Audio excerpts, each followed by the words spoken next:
নমস্কাৰ মোৰ এটা স্বৰচিত কবিতাৰ পাঠ এই সুন্দৰ সেউজীয়া পৰিৱেশৰ মাজত আপোনালোকলৈ আগবঢ়াব বিচাৰিছোঁ।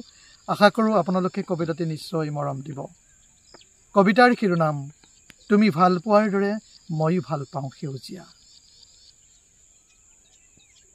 এসোপা সেউজীয়া আৰু কিছু নিৰিবিলি সময়, প্ৰাণ চঞ্চল এটি হাঁহি আৰু গভীৰৰ পৰা গভীৰলৈ ক্ৰমশঃ নিগৰি অহা স্বাৰ্থহীন ভালপোৱাৰ কথোপকথন।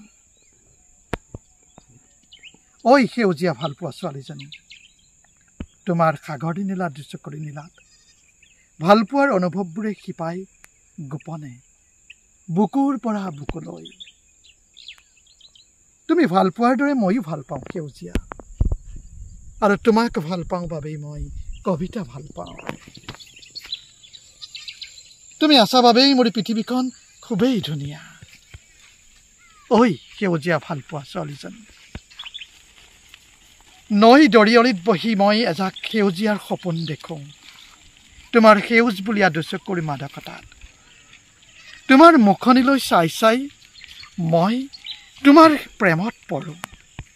লিখিব মন যায় হৃদয়ৰ শব্দবোৰ সেউজীয়াৰ বুকুত। ঐ সেউজীয়া ভাল পোৱা ছোৱালীজনী, এইখন স্বাৰ্থপৰ পৃথিৱীত সকলো স্বাৰ্থ কেৱল নিজৰ বাবেই।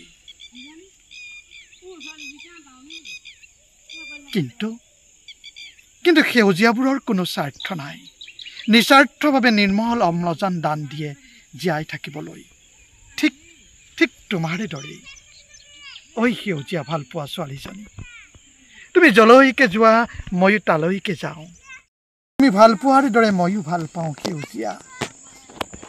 তুমি আছা বাবেই মোৰ পৃথিৱীখন খুবেই ধুনীয়া, য'ত আছে বহুত আশা, য'ত আছে বহুত সপোন, য'ত আছে বহুত হেঁপাহ, আৰু য'ত আছে জীয়াই থকাৰ উশাহ, জীয়াই থকাৰ উশাহ, জীয়াই থকাৰ উশাহ।